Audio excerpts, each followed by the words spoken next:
Hi, Alex from Stoic Conditioning. Today I'm going to be going through the structure and terminology that we use across all of our training cycles on our app.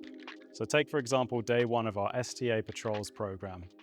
You're going to be looking at the order, the exercise, sets, rep, tempo, and then a rest period at the end. So for example, we have A1 as a feet fat dumbbell split squat. We're going to be doing 3 sets of 6 to 8 reps at a 2011 tempo with 90 seconds rest before going on to A2, which is our overhead press. Now, what does that all mean?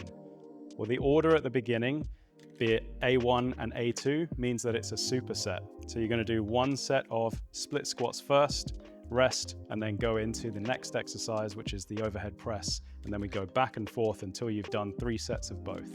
If it was A1, A2, A3, that would be a triple set. If it was an A4, it would be a circuit.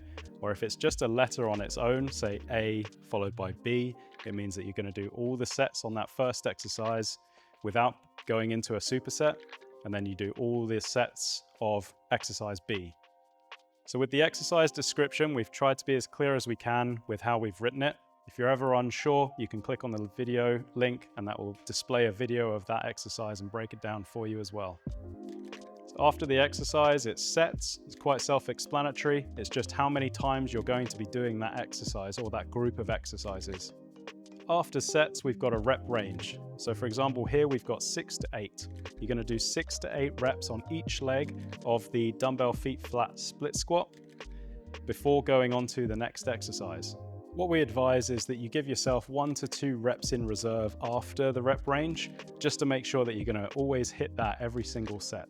So after the rep range, we've got your tempo prescription. This is always denoted by 4 numbers.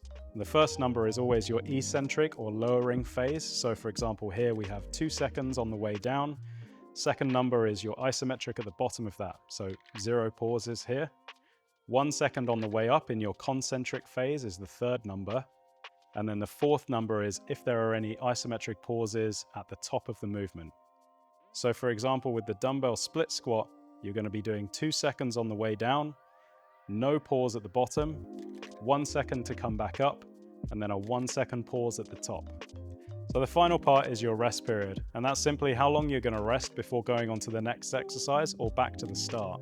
So for example, with the split squats, you're going to do 8 reps on each leg, 90 seconds rest after you've completed that before going on to the overhead press. And once you've done your overhead press, you have 90 seconds rest before going back to A1. Hopefully that's cleared up any questions about the structure and terminology that we use in our app. If you have any questions, pop them in the comments section below and we'll always get back to you. From everyone behind the team at Stoic Conditioning, wherever you are in the world, stay safe and we'll catch you on the next one.